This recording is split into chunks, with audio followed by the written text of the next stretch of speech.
Dans le contexte de 3 processeurs en série, nous avons plusieurs commandes, peu importe combien on en a. Nous allons établir une séquence et la séquence passera sur 3 processeurs en série.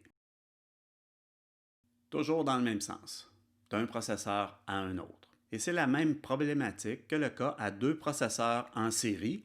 Nous allons donc tenter de minimiser le temps total de traitement, c'est-à-dire la dernière commande de la liste termine à quel moment le plus loin dans le temps. Pour procéder, l'algorithme de Johnson peut être utilisé. Cependant, cet algorithme, c'est pour 2 processeurs en série. Nous en avons 3. Ce que nous allons faire, nous allons transformer le problème original à 3 processeurs comme s'il s'agissait de 2 processeurs en série. Nous allons regrouper les temps d'opération de chaque commande des processeurs 1 et 2 ensemble. Et puis, nous allons procéder de la même manière pour chaque commande. Leurs temps d'opération sur les processeurs 2 et 3 seront ensemble. Nous aurons donc un genre de problème à 2 processeurs en série.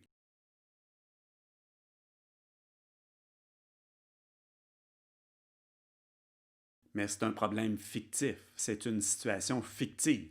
Nous allons appliquer l'algorithme de Johnson sur le problème modifié et avec la séquence obtenue, on va tracer un diagramme de Gantt en reprenant les données originales, c'est-à-dire les données à 3 processeurs. La séquence obtenue avec le problème modifié sera la séquence optimale au problème original à 3 processeurs en série si une condition particulière est satisfaite. Cette condition, c'est le temps d'opération le plus faible sur le premier processeur doit être au moins égal au temps le plus élevé sur le deuxième processeur, ou le temps le plus faible sur le troisième processeur doit être au moins égal au temps le plus élevé sur le deuxième processeur. Si l'une ou l'autre de ces conditions est rencontrée, la séquence sera optimale. Pour l'objectif, minimiser le temps total de traitement de toutes les commandes sur tous les processeurs. Voici notre exemple. Nous avons les commandes A, B, C, D et les temps d'opération sur chacune des machines. Nous devons dans un premier temps transformer en 2 processeurs, donc 1 et 2 ensemble.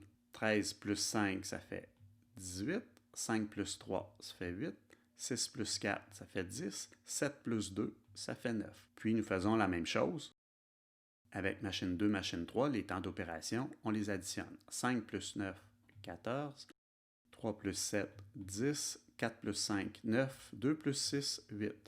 Puis nous appliquons l'algorithme lui-même. Bien entendu, nous avons ici 4 commandes, donc 4 cases, début de la séquence, fin de la séquence, et on prend les temps modifiés. Parmi les temps modifiés, quel est le plus faible? Nous avons 8 deux fois, nous l'avons ici, donc nous plaçons B le plus près possible du début, car c'est dans le premier groupe, si on peut dire. B, on retire évidemment. Dans les temps qui restent, quel est le temps plus faible? 8, c'est pour D. 8, c'est sur la deuxième partie ici, donc D à la fin. On retire D. Parmi les temps qui restent, quel est le plus faible? 9, c'est pour C. Comme ça, obtenu sur la deuxième partie, on place C le plus près possible de la fin. On retire, et là, il reste seulement A. On va placer A ici. B, A, C, D. 4 commandes, 4 factoriels, 4 fois 3 fois 2 fois 1, ça donne 24 séquences possibles.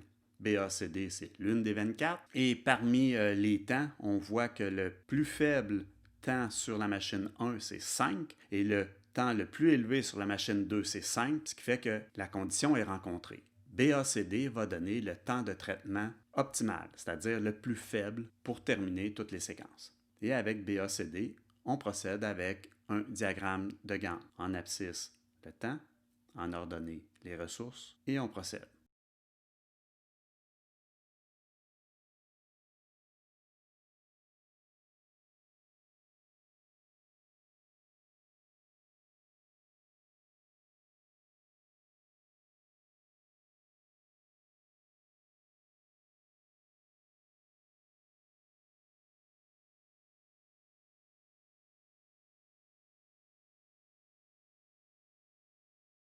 Et le temps total minimal est 43 unités de temps. Et cette séquence est optimale à cause que l'une des deux conditions est rencontrée.